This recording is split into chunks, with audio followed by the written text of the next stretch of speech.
Hello guys, electrochemistry में हमने electrochemical series को यहाँ पर डिस्कस कर लिया था। इलेक्ट्रोकेमिकल सीरीज़ में हमने कहाँ तक देखा था कि इलेक्ट्रोकेमिकल सीरीज़ में जो ऊपर की साइड में एलिमेंट प्रेजेंट होते हैं वह जैसे कि यहाँ पर लिथियम से लेकर कहाँ तक थी इलेक्ट्रोकेमिकल सीरीज अपनी फ्लोरीन तक दी। तो फ्लोरीन के लिए इलेक्ट्रॉन जो और बीच में क्या था, यहाँ पर हाइड्रोजन प्रेजेंट था और हाइड्रोजन के लिए अपने बोला था कि हाइड्रोजन का स्टैंडर्ड रिडक्शन पोटेंशियल कितना होता है, 0। और जो हाइड्रोजन से ऊपर जैसे लिथियम प्रेजेंट है तो लिथियम का स्टैंडर्ड रिडक्शन पोटेंशियल कितना था, -3.04 वोल्ट, है ना। और जो फ्लोरीन था, फ्लोरीन का स्टैंडर्ड रिडक्शन पोटेंशियल लगभग प्लस का 2.41 वोल्ट था, इस तरह से, है ना। तो यहाँ आपने देखा था कि इलेक्ट्रोकेमिकल सीरीज में जो मेटल्स हाइड्रोजन के ऊपर प्रेजेंट रहती हैं वह क्या किसकी तरह बिहेव करती हैं, ऊपर वाला एनोड्स हाइड्रोजन के ऊपर जो भी प्रेजेंट होंगे वह किसकी तरह बिहेव करेंगे, एनोड।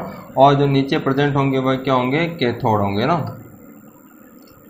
मतलब इस तरह नहीं, एक तरह से बोल सकते हैं कि जो इलेक्ट्रोकेमिकल सीरीज में अप साइड में ये रहने दो, इलेक्ट्रोकेमिकल सीरीज में जो अप साइड होंगे वह क्या होंगे, एनोड। और जो डाउन साइड होंगे वह क्या होंगे, कैथोड, है ना। अप साइड में एनोड, यदि इलेक्ट्रोकेमिकल सीरीज में अप साइड में होंगे तो वह होंगे एनोड, और जो डाउन साइड में होंगे वह क्या होंगे, cathode.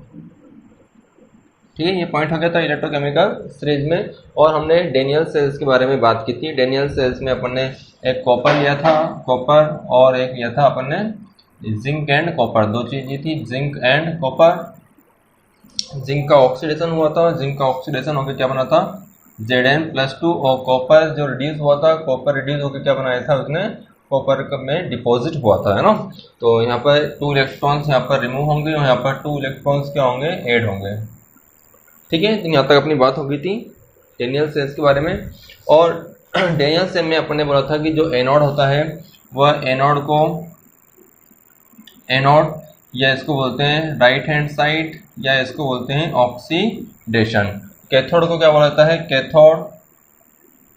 Cathode left hand side. और यहाँ पर क्या होता है, रिडक्शन, है ना। कैथोड पर क्या होता है, रिडक्शन। ठीक है, तो ये पॉइंट हो गया था अपने। एक लोन वर्ड्स यूज होता है, लोन, LOAN। तो left hand side sorry, anode की तरह देखा जाता है लेफ्ट हैंड साइड, और ये लिखा जाता है कैथोड राइट हैंड साइड। तो anode left hand side oxidation, anode और नेगेटिव। लेफ्ट, एल का मतलब क्या है, एल का मतलब है लेफ्ट, एक वर्ड से याद रखना, लेफ्ट। ओ का मतलब है ऑक्सीडेशन, ए का मतलब है एनोड, और ये सेल्स में होता है नेगेटिव टर्मिनल, है ना। Left hand side oxidation, anode and क्या होगा, हुआ नेगेटिव टर्मिनल। ठीक है, तो एनोड होगा, एनोड क्या होगा, नेगेटिव टर्मिनल होगा। कैथोड क्या होगा, इलेक्ट्रोलाइटिक सेल में पॉजिटिव टर्मिनल। और देखिए यहाँ पर सेल का रिप्रेजेंटेशन आगे अपन ने बोला था, इसमें एक सेल का रिप्रेजेंटेशन में देखते हैं। और एक अपने साल्ट ब्रिज के बारे में बात की थी कि जो दोनों सेल्स हैं, इन दोनों सेल्स को कनेक्ट करने के लिए अपन एक यू शेप में सॉल्ट ब्रिज को यहाँ पर कनेक्ट करते हैं, ठीक है ना। और यहाँ पर कॉटन प्लग को यूज़ करते हैं, यहाँ पर कॉटन प्लग है। और यहाँ पर आपने देखा था कि जो Zn+2 है, Zn+2 का अमाउंट बढ़ता जा रहा था, और यहाँ पर क्या था, सल्फेट आयन का अमाउंट क्या हो रहा था, इंक्रीज हो रहा था, है ना। तो यहाँ पर Zn+2 का अमाउंट इंक्रीज है, जबकि यहाँ पर कॉपर+2 का अमाउंट क्या था, डिक्रीज था, जबकि सल्फेट आयन का अमाउंट इंक्रीज हो रहा था। और यहाँ पर आपने KCl का सॉल्यूशन फिल किया था, किसमें, KCl का सॉल्यूशन विद एगार एंड जिलेटिन के साथ में, एगार एंड जिलेटिन के साथ में, जिससे कि वह सेमी सॉलिड फॉर्म में प्रेजेंट रहे और एक साथ सॉल्यूशन में नहीं जाए। तो KCl, अब यहाँ पर पॉजिटिव चार्ज ज़्यादा है तो पॉजिटिव को क्या मिलेगा, नेगेटिव मिलेगा। मतलब Zn+2 किसके साथ में रिएक्ट करेगा, 2Cl- के साथ में रिएक्ट करेगा, और ZnCl2 का यहाँ पर फॉर्मेशन होगा, ठीक है ना। तो ZnCl2 बन के ये सॉल्यूशन क्या हो जाएगा, न्यूट्रलाइज हो जाएगा। तो लिक्विड जंक्शन पोटेंशियल क्या हो जाएगा, यहाँ पर खत्म हो जाएगा। इसी प्रकार से यहाँ पर 2 पोटेशियम आयन सल्फेट आयन के साथ में रिएक्ट करके सल्फेट आयन के साथ में रिएक्ट करके K2SO4 का फॉर्मेशन करेंगे। इस तरह से इसका नेगेटिव चार्ज भी क्या हो जाएगा, यहाँ पर न्यूट्रलाइज हो जाएगा और सॉल्यूशन की न्यूट्रलिटी मेंटेन रहेगी, सेल सर्किट कंप्लीट हो जाएगा, है ना। तो ये इसके काम होते हैं किसका, सॉल्ट ब्रिज का। सॉल्ट ब्रिज का काम क्या है, सेल सर्किट को कंप्लीट करना, सेल रिएक्शन को कंप्लीट करना, सेल्स को आपस में कनेक्ट करना, सेल्स की न्यूट्रलिटी को मेंटेन करना और लिक्विड लिक्विड जंक्शन पोटेंशियल को खत्म करना। ये इसके वर्क्स होते हैं। सेल सर्किट को कंप्लीट करना, सेल्स को कंप्लीट करना, सेल पोटेंशियल को, सेल की इलेक्ट्रोलाइटिक न्यूट्रलिटी को मेंटेन रखना, है ना। तो ये क्या, LLGP को खत्म करना, ये किसके काम होते हैं, ये सॉल्ट ब्रिज का फंक्शन होता है इलेक्ट्रोकेमिकल डेनियल सेल्स में, इलेक्ट्रोलाइटिक सेल्स में, सॉरी वोल्टेनिक सेल्स में, है ना। क्योंकि दो सेल्स अपने देखे थे, एक तो वोल्टेनिक सेल और हमने देखा था वोल्टेनिक सेल एंड इलेक्ट्रोलाइटिक सेल। तो वोल्टेनिक सेल्स तो हमने देखे था, वोल्टेनिक सेल्स में हमने देखा था गैल्वेनिक सेल्स, और यदि जिंक और कॉपर काम में लोगे तो उसको क्या बोलेंगे अपन, डेनियल सेल। ओके, यहाँ तक अपना डिस्कशन हो गया था। आगे अपन देखते हैं कि सेल का रिप्रेजेंटेशन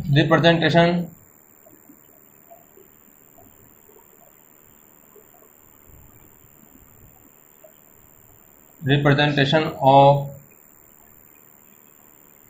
डेनियल सेल। तो डेनियल सेल का देखिए, यहाँ पर डेनियल सेल का रिप्रेजेंटेशन जो लेफ्ट हैंड साइड है, तो लेफ्ट, और ये है राइट हैंड साइड, है ना, left and right hand. Okay, तो लेफ्ट हैंड साइड पे क्या लिखा जाता है, एनोड, लेफ्ट हैंड साइड पे क्या लिखा जाता है, एनोड, और राइट हैंड साइड पे क्या लिखा जाता है, कैथोड। ये सेल का रिप्रेजेंटेशन है IUPAC के अकॉर्डिंग। तो लेफ्ट हैंड साइड पर एनोड होगा, तो एनोड में क्या होगा, ऑक्सीडेशन था, एनोड में क्या था, ऑक्सीडेशन। तो ऑक्सीडेशन जैसे कि ये जिंक से बन रहा है, जिंक सॉलिड से क्या बन रहा है, Zm+2 का फॉर्मेशन हो रहा है, और ये एक्वस फेज में है। मैंने बताया था आपको कि सिंगल लाइन किसको रिप्रेजेंट करती है, सिंगल लाइन ये फेज को डिफ्रेंशिएट करती है, ये सॉलिड फेज है, ये एक्वस फेज है, ठीक है। फिर आती है यहाँ पर डबल एरो, और ये डबल एरो किसको रिप्रेजेंट करती है, सॉल्ट ब्रिज को रिप्रेजेंट करती है ना। और फिर लिखते हैं अपन यहाँ पर Copper+2 से क्या बन रहा है, कॉपर का रिडक्शन, ठीक है। तो ये सेल का क्या है, एक तरह से रिप्रेजेंटेशन है। यदि इधर लिखा है तो मतलब ये ऑक्सीडेशन होगा, और इधर लिखा है तो आपको क्या होगा, रिडक्शन होगा, है ना। तो यहाँ पर यदि आपको इसका रिप्रेजेंटेशन लिखना है, और यहाँ पर प्लेटिनम इलेक्ट्रोड्स नहीं लिए अपने, जिंक कॉपर लिए, तो प्लेटिनम लिखने की जरूरत नहीं है। यहाँ पर ये सिंगल एरो ये फेज को डिफ्रेंशिएट करती है, फेज डिफ्रेंशिएट एरो, है ना, फेज डिफ्रेंशिएट, और ये है यहाँ पर सॉल्ट ब्रिज। डबल एरो किसको रिप्रेजेंट कर रहा है, ये सॉल्ट ब्रिज को रिप्रेजेंट कर रहा है। तो यहाँ पर सेल रिएक्शन क्या होगी, या आप बोल सकते हैं anode half cell reaction, anode half cell reaction क्या लिखा जाएगा, जिंक से बन रहा है Zm+2 electrons, and cathode half cell reaction, Copper+2 2 electron को गेन करके कॉपर में कन्वर्ट हो रहा है, 2 इलेक्ट्रॉन से 2 इलेक्ट्रॉन कैंसिल, तो net cell reaction zinc plus Copper+2, इससे बन रहा है Zm+2 एंड कॉपर, ठीक है। तो ये नेट सेल रिएक्शन है। आप देखते हैं यहाँ पर, ठीक है। तो ये सेल्स हो चुका है। अब सेल्स के लिए अपन बोलते हैं गिब्स फ्री एनर्जी। सेल्स के लिए क्या निकालते हैं अपन, गिब्स फ्री एनर्जी। सेल्स के लिए Gibbs free energy for cell, Gibbs free energy, Gibbs free energy for cell. तो Gibbs free energy delta G. देखो यहाँ पर डेल्टा जी ही अपन ने क्यों लिया है, क्योंकि डेल्टा जी क्या होता है, यहाँ पर एक एक्सटेंसिव प्रॉपर्टी होती है, और एक्सटेंसिव प्रॉपर्टी को अपन ऐड कर सकते हैं और है ना, उसको आगे देखेंगे। एक्सटेंसिव प्रॉपर्टी ही क्यों अपन ने यहाँ पर यूज़ की है, डेल्टा जी यहाँ पर डेल्टा ई को यूज़ क्यों नहीं किया सेल पोटेंशियल को कैलकुलेट करने के लिए, क्योंकि गिब्स फ्री एनर्जी एक थर्मोडायनेमिक प्रॉपर्टी है।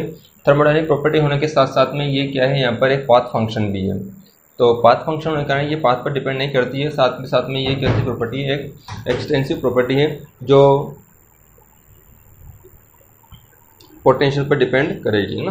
तो यहाँ पर देखिए डेल्टा जी निकलेंगे अपन, delta G of cell, delta G of cell is equal to delta G of cell. Delta G of cell क्या होगा यहाँ पर, डेल्टा जी ऑफ सेल क्या होगा, डेल्टा जी होता है वर्क के इक्वल है ना। डेल्टा जी किसके इक्वल होता है, वर्क के इक्वल। डेल्टा जी और वर्क का फॉर्मूला क्या होता है, सेम होता है, delta G is equal to W. और यहाँ पर डब्ल्यू कौन सा आएगा, डब्ल्यू माइनस या W work done by the cell. W क्या है यहाँ पर, डब्ल्यू है यहाँ पर work done by the cell. By the cells होगा तो यहाँ पर क्या होगा, नेगेटिव में आएगा है ना। और इलेक्ट्रोलाइटिक वर्क है यहाँ पर, इलेक्ट्रोलाइटिक वर्क क्या होता है, charge into potential. Electrolytic work क्या होता है, charge into potential. Electrolytic work क्या होता है, चार्ज इनटू पोटेंशियल। ठीक है, तो यहाँ पर वर्क का फॉर्मूला क्या हो जाएगा, चार्ज माइनस साइन आगे आएगा, चार्ज कितना है यहाँ पर, एन फेराडे। चार्ज कितना है यहाँ पर, एन फेराडे, और पोटेंशियल को रिप्रेजेंट करेंगे ई से। तो डेल्टा जी का फॉर्मूला, डेल्टा जी का फॉर्मूला हो जाएगा delta G is equal to n F E, और है ना डेल्टा जी क्या हो जाएगा, एन एफ ई। ठीक है, तो ये Gibbs free energy for electrolytic cells के लिए। देखना डेल्टा जी ऑफ सेल्स निकाल रहे हैं। डेल्टा जी ऑफ सेल क्या है यहाँ पर, work done by the cell. Cells कितना वर्क कर रहा है आपका, तो सेल का वर्क क्या है यहाँ पर, इलेक्ट्रोलाइटिक वर्क। इलेक्ट्रोलाइटिक वर्क क्या होता है, चार्ज इनटू पोटेंशियल, और चार्ज इनटू पोटेंशियल, चार्ज कितना है यहाँ पर, एन एफ, और पोटेंशियल कितना है यहाँ पर, ई। तो डेल्टा जी का फॉर्मूला कितना हो गया, माइनस एन एफ ई, है ना। एन फेराडे, एफ क्या है यहाँ पर, फेराडे। एन क्या है यहाँ पर, नंबर ऑफ इलेक्ट्रॉन्स। एन क्या है यहाँ पर, फेराडे है ना, सॉरी एफ क्या है यहाँ पर, फेराडे। एफ है यहाँ पर फेराडे, जिसकी वैल्यू होती है 96500 कूलम है ना। और एन है यहाँ पर number of electron, number of electrons है ना। और ई क्या है यहाँ पर, पोटेंशियल है।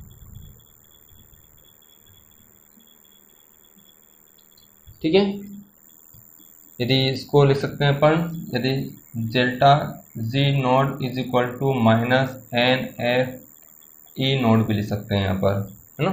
E naught cell, delta G cell is equal to क्या हो जाएगा, delta G naught is equal to minus N F E naught cell. ये भी इसका फॉर्मूला है।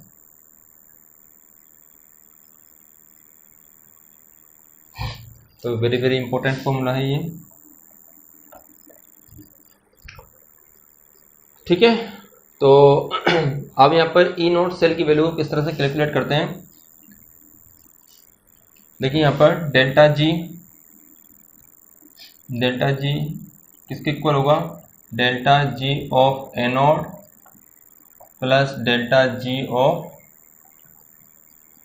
कैथोड, है ना। Delta G of anode plus delta G of cathode. Delta G of E cells का है तो ये हो जाएगा माइनस एन एफ, है ना, minus N F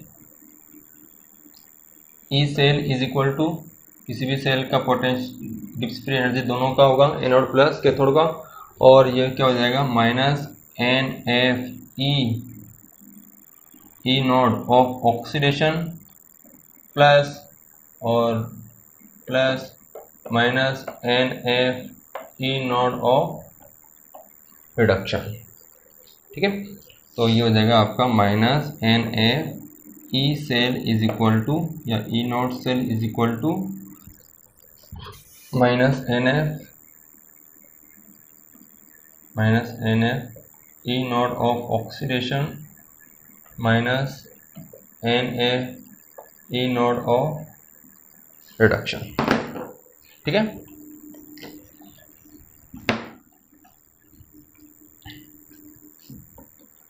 so minus N F common ले लोगे यहाँ से, minus N F E naught cell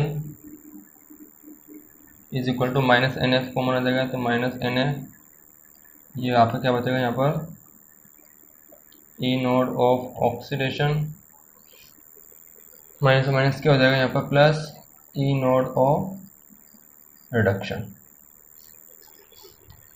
ठीक है, तो ऑक्सीडेशन किसका होता है, ये एनोड का, और रिडक्शन किसका होता है, कैथोड का। माइनस एन एफ से माइनस एन एफ कैंसिल हो जाएंगे, तो E naught cell is equal to क्या लिख सकते हैं, क्या लिख सकते हैं, E naught of anode plus E naught of cathode. ठीक है ना, तो E naught of anode plus E naught of cathode. ठीक है, अब यहाँ पर देखिए ये ई नोड ऑफ एनोड का क्या लिखोगे आप, ऑक्सीडेशन पोटेंशियल, और ई नोड ऑफ कैथोड का क्या लिखोगे आप, रिडक्शन पोटेंशियल। यदि दोनों का ही रिडक्शन पोटेंशियल यूज करें अपन, E cell is equal to, यहाँ पर साइन अपोजिट हो जाएगा, यहाँ पर रिडक्शन पोटेंशियल यूज करूंगा मैं किसका, एनोड का, plus E reduction potential of cathode. तो ई नॉट सेल क्या हो जाएगा हमारे लिए, ई नॉट सेल का फॉर्मूला ये याद रखना है आपको, ई कैथोड माइनस ई एनोड, ई कैथोड माइनस ई एनोड, ये फॉर्मूला ही आपका काम का रहेगा, है ना। ये फॉर्मूला वेरी वेरी इंपॉर्टेंट है। तो डिफरेंट तरीके से पूछ सकते हैं यहाँ पर। यदि देखिए यहाँ पर कैथोड का भी यहाँ पर ई सी क्या है, यहाँ पर S R P of cathode, and E A क्या है यहाँ पर S R P of anode, है ना। दोनों का रिडक्शन पोटेंशियल यूज किया है, और पूरे चैप्टर में हमको रिडक्शन पोटेंशियल ही यूज करना है, इसलिए ये फॉर्मूला ज़्यादा इंपॉर्टेंट है आपका। और डिफरेंट तरीके से भी इससे पूछ सकते हैं। यदि एनोड का ऑक्सीडेशन पोटेंशियल यूज करोगे तो दोनों किस में आ जाएंगे, प्लस प्लस में आ जाएंगे। ठीक है, जैसे कि यहाँ पर एनोड का यदि ऑक्सीडेशन पोटेंशियल यूज करोगे तो किस में हो जाएगा, प्लस में हो जाएगा। यदि both are, if anode are oxidize, if anode का लोगे आप एसओपी एंड कैथोड का क्या लोगे, इस फॉर्मूले को सभी तरीके से देखनी है अपन।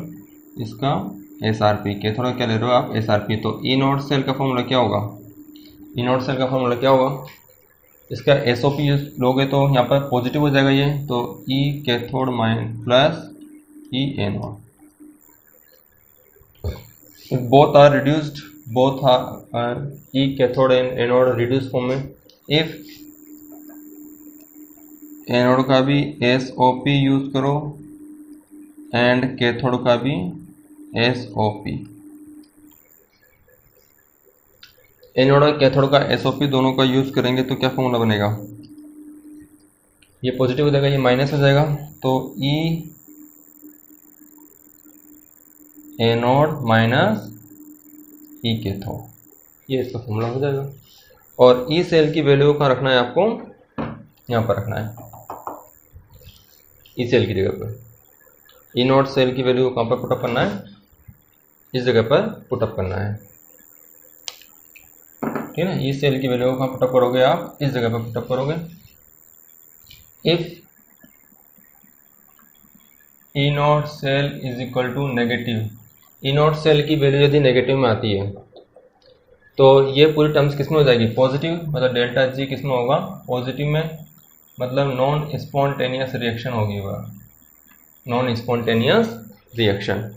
And if E naught cell, if E naught cell is equal to positive, E naught cell किस में, पॉजिटिव में, तो डेल्टा जी किस में होगा, नेगेटिव में, मतलब कौन सी रिएक्शन होगी वह, स्पॉन्टेनियस रिएक्शन होगी। ठीक है, और इक्विलिब्रियम में ई नॉट जीरो हो जाएगा, डेल्टा जी जीरो हो जाएगा, वो अलग बात है ना। In equilibrium E naught cell या E cell is equal to zero होगा, वो अपना लगेगा क्या जीरो होता है उसमें। ठीक है, तो ये पॉइंट क्लियर है।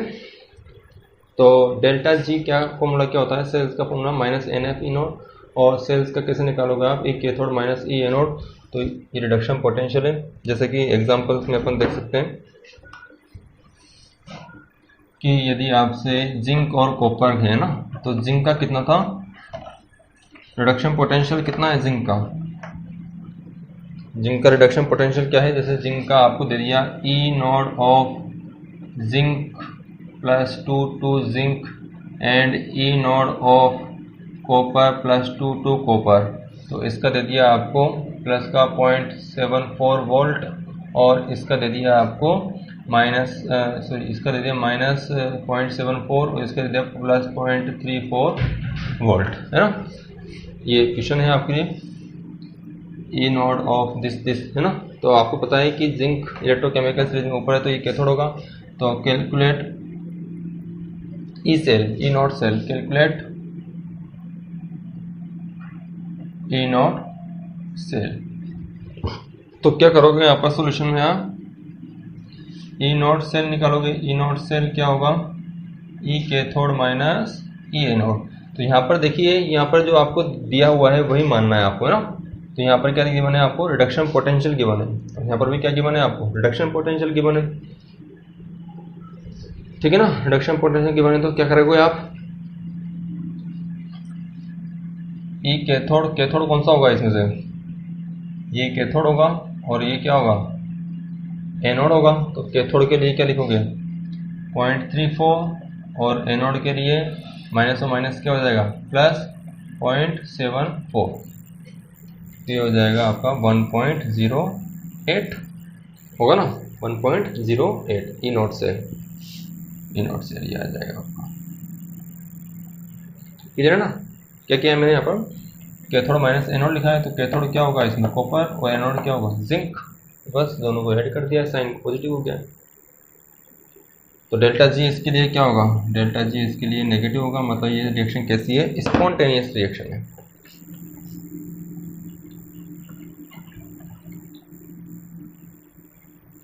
किसी रिएक्शन है ये, स्पॉन्टेनियस रिएक्शन है।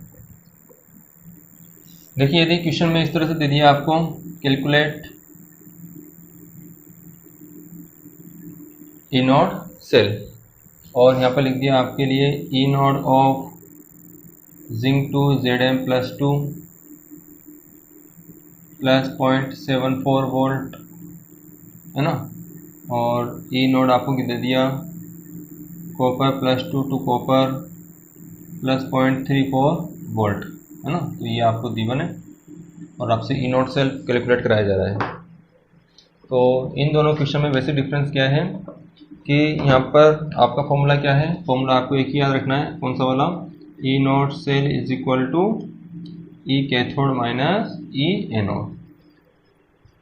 तो ये रिडक्शन पोटेंशियल यहाँ पर यूज़ करना है कैथोड का, कैथोड का रिडक्शन पोटेंशियल, यहाँ पर रिडक्शन हो रहा है कि ऑक्सीडेशन हो रहा है, देखिए यहाँ पर रिडक्शन हो रहा है ना, और यहाँ पर क्या हो रहा है ऑक्सीडेशन हो रहा है। तो यहाँ पर ध्यान देने वाली बात ये है, यहाँ पर ध्यान देने वाली बात है कि यहाँ पर क्या हो रहा है ऑक्सीडेशन हो रहा है। तो यहाँ पर आपको क्या गिवन है, SOP गिवन है, यहाँ पर क्या गिवन है आपको, ये वैल्यू किसकी है SOP की गिवन है। तो आपको क्या चाहिए SRP चाहिए, तो SRP चाहिए तो क्या करना पड़ेगा माइनस साइन यूज करना पड़ेगा, एक कैथोड वही 0.34 और यहाँ पर आपने चेंज कर लिया है तो प्लस का 0.74, तो ये कितना हो जाएगा माइनस प्लस का 1.08 वोल्ट। क्लियर है पॉइंट, पॉइंट क्लियर है ना, ठीक है। तो ये तो हो गया हमारे लिए ई सेल का कैलकुलेशन।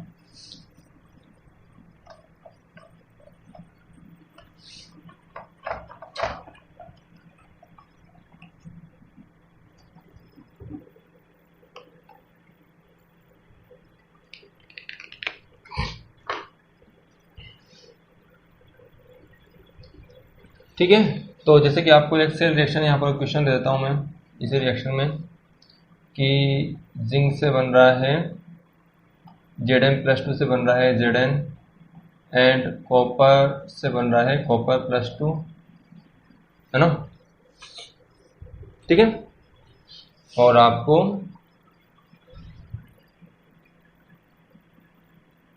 क्या लिखना है, एक तो फर्स्ट है यहाँ पर, और ई नोड आपको गिवन है, ई नोड Zn+2 से Zn का वही +0.74 वोल्ट, एंड ई नोड आपको गिवन है कॉपर+2 से कॉपर का माइनस का ये, और ये प्लस का 0.34 वोल्ट, है ना। तो ये सेल रिएक्शन गिवन है आपको। तो सेल रिएक्शन गिवन है, तो सेल रिएक्शन के अकॉर्डिंग आपको रिएक्शन नहीं लिखनी है। तो फर्स्ट ये आती है, आपसे बोल रहा है write net cell reaction and E naught cell,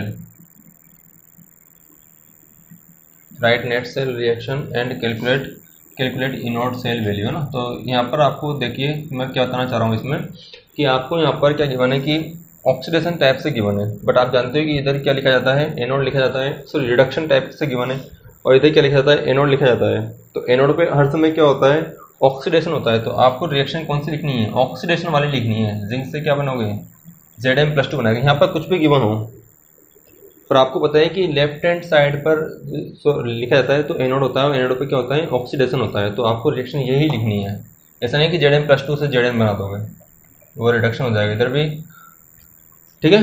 और आप यहाँ पर क्या हो रहा है, ऑक्सीडेशन हो रहा है, ऑक्सीडेशन, बट यहाँ पर क्या लिखा जाता है, कैथोड लिखा जाता है। कैथोड पर क्या होता है, रिडक्शन होता है। तो आपको क्या लिखना है, ये वाली ही रिएक्शन वहाँ पर लिखनी है। और नेट रिएक्शन क्या लिखनी है, वही जिंक प्लस कॉपर+2 से बनेगा Zn+2 प्लस कॉपर, और इसका ई नॉट सेल कैलकुलेट करना है, E naught cell E cathode minus E anode. तो यहाँ पर देखिए बस ई नॉट के लिए यहाँ पर जाना है आपको, यहाँ पर रिडक्शन गिवन है दोनों का, तो सिंपल फॉर्म में रिडक्शन गिवन है, तो +0.34 और +0.74, दोनों पॉइंट क्लियर है। तो रिएक्शन आपको कुछ भी गिवन हो उससे नहीं चलना है, आप मतलब नेट सेल रिएक्शन आपको कुछ भी गिवन हो उसके अकॉर्डिंग नहीं चलना है। आपको पता है कि एनोड पर ऑक्सीडेशन होता है, तो ऑक्सीडेशन वाली रिएक्शन ही लिखनी है आपको, ठीक है, ओके।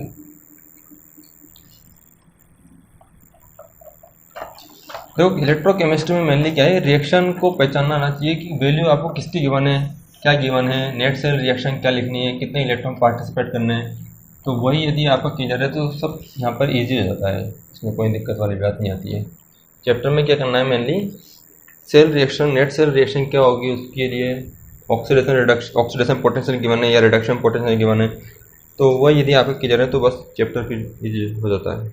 अभी तक तो आपको कोई दिक्कत नहीं है होगी, चैप्टर अपन ने इतना पढ़ लिया है, ठीक है। नेक्स्ट आगे बढ़ते हैं अपन एक इम्पोर्टेंट टॉपिक की तरफ, और वह इम्पोर्टेंट टॉपिक है नस्ट इक्वेशन। इम्पोर्टेंट टॉपिक क्या है हमारा, नस्ट इक्वेशन।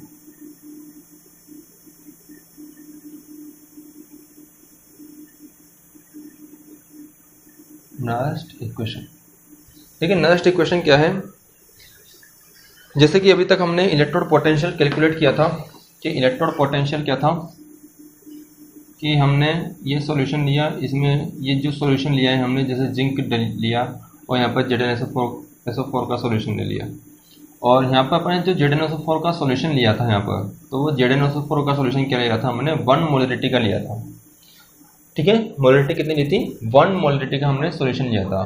तो अब हम मोलरिटी को चेंज करें तो उसका इलेक्ट्रोड पोटेंशियल क्या होता जाएगा, क्योंकि आप जानते हैं कि 1 मोलरिटी का लिया तो इनिशियल में इसके Zn+2 का अमाउंट क्या होता जाएगा, कम होता, Zn+2 का अमाउंट बढ़ता जाएगा, तो एक तरह से मोलरिटी क्या होती जाएगी, चेंज होती रहेगी। तो मोलरिटी चेंज होगी तो इलेक्ट्रोड पोटेंशियल भी क्या होता जाएगा, चेंज होता जाएगा। उसके बारे में बताता है ये नस्ट इक्वेशन। और यहाँ पर भी अपन ΔG ही काम में लेंगे, क्योंकि ΔG ही एक थर्मोडायनेमिक प्रॉपर्टी है जो इलेक्ट्रोड पोटेंशियल को कैलकुलेट कर सकती है ना। क्योंकि इलेक्ट्रोड पोटेंशियल को डायरेक्ट ऐड या सब्सट्रैक्ट नहीं कर सकते अपन, डायरेक्ट ऐड या सब्सट्रैक्ट नहीं कर सकते हैं, तो उसके लिए ΔG है। यहाँ पर नस्ट इक्वेशन को निकालने का मेथड है delta G is equal to delta G naught plus R T L N Q, R T L N Q.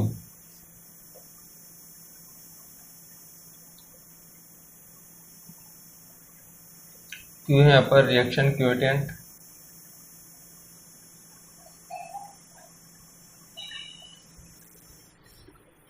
जो होता है प्रोडक्ट की कंसंट्रेशन अपॉन रिएक्टेंट की कंसंट्रेशन। इक्विलिब्रियम कांस्टेंट नहीं है। इक्विलिब्रियम कांस्टेंट कब होता है?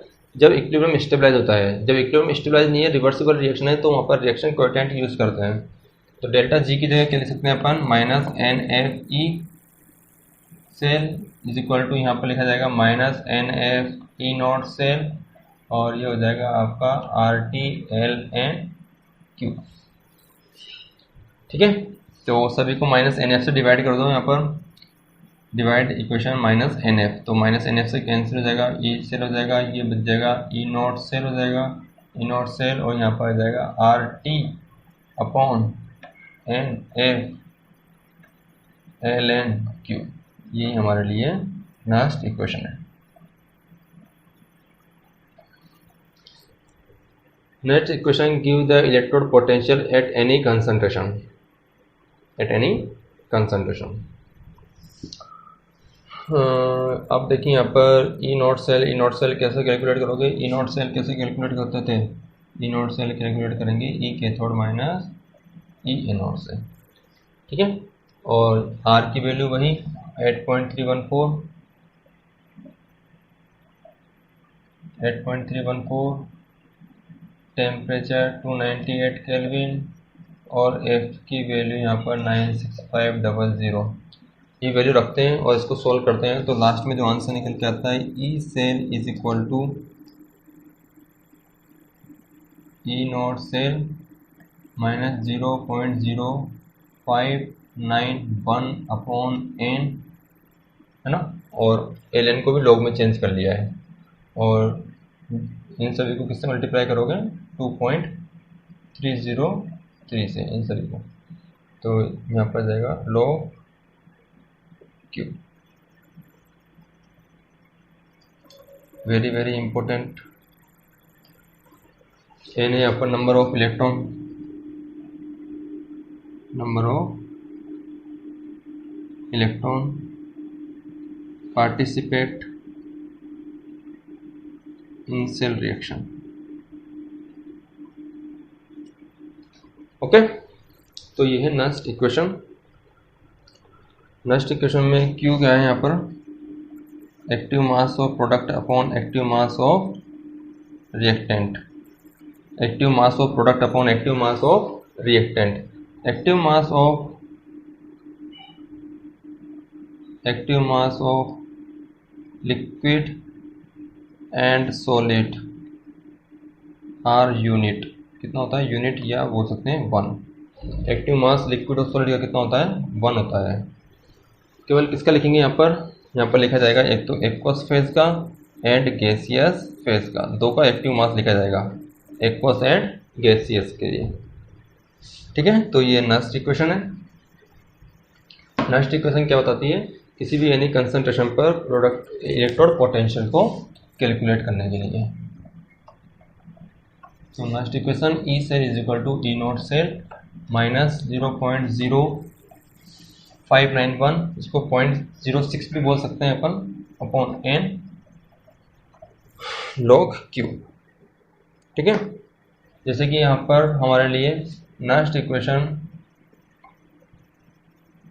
For Daniell cell, next equation for Daniell cell, तो डेनियल सेल के लिए नेक्स्ट इक्वेशन, डेनियल सेल्स की इक्वेशन कहते हैं हमारे लिए Zn+2, है ना, जिंक प्लस कॉपर प्लस 2 से क्या बन रहा था?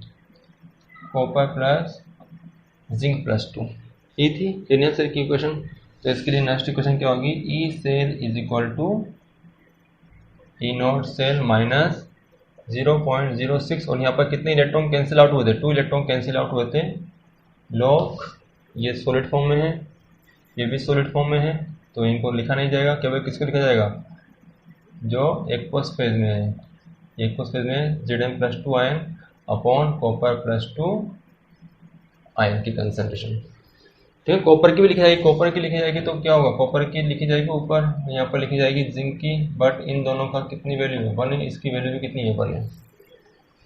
ठीक है, तो ये होगी आपकी डेनियल सेल्स के लिए नेक्स्ट इक्वेशन। सिंपल है, ई नॉट सेल अपन निकल लिया था, 1.08 आया था इसका, तो इसके लिए और इक्विलिब्रियम पे जो भी कंसंट्रेशन होगी इसकी वो बोल देंगे तो हो जाएगा।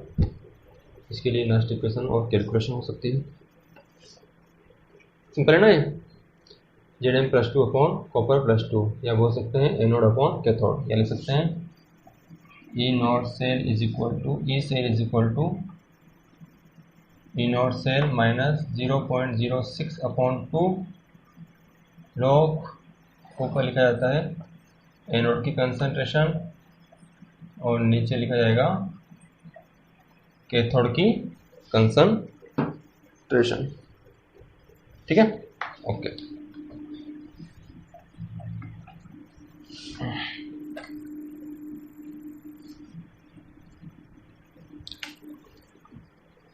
ठीक है, तो नेक्स्ट इक्वेशन आप जैसे कि आपको इक्वेशन दे दी मैंने, यहाँ पर Zn से बन रहा है Zn+2, सॉल्ट ब्रिज Sm+4 से बन रहा है Sm। तो इस इक्वेशन क्या लिखोगे आप, ये एनोड है, इधर क्या है कैथोड, इधर क्या है एनोड और इधर क्या है कैथोड, इधर ऑक्सीडेशन, तो ठीक है ऑक्सीडेशन करा देंगे। Zn से बन रहा है Zn+2 +2 इलेक्ट्रॉन और यहाँ पर है Sm+4 +4 इलेक्ट्रॉन्स को कैच करके क्या बना रहा है यहाँ पर Sn का फॉर्मेशन। अब देखिए यहाँ पर 2 इलेक्ट्रॉन है, यहाँ पर 4 इलेक्ट्रॉन है, तो ऊपर कितने से मल्टीप्लाई करना पड़ेगा, 2 से या 4 से मल्टीप्लाई कर दो, 2 और 4 कितना है, 1 और 2 का रेशो है, तो ऊपर वाले को 2 से मल्टीप्लाई करते हैं, नीचे वाले को 1 से मल्टीप्लाई करते हैं, तो ऊपर वाले को 2 से मल्टीप्लाई करोगे तो कितना हो जाएगा 2Zn प्लस Sm+4 से बनेगा 2Zn+2 प्लस Sm। ठीक है, तो नंबर ऑफ इलेक्ट्रॉन्स यहाँ पर नेक्स्ट इक्वेशन इसके लिए क्या बनेगी, E cell is equal to E naught cell minus 0.06 upon नीचे के लिखोगे 4 लॉग क्या लिखा जाएगा Zn+2 की कंसंट्रेशन की पावर 2 अपॉन Sm+4 की कंसंट्रेशन। तो ये क्या बन जाएगी यहाँ पर इस इक्वेशन के लिए नेक्स्ट इक्वेशन, क्या बोल सकते हैं कैथोड अपॉन एनोड। सिंपल है, ओके। ठीक है, तो आगे अपन देखेंगे जिसमें कि एनाइन एनाइन हो, कैटायन एनाइन हो, तो उनके लिए किस तरह से नेक्स्ट इक्वेशन को डिफरेंट तरीके से अपन लिख सकते हैं। ओके, नेक्स्ट वीडियो को इंतजार करिए इसके लिए। ओके।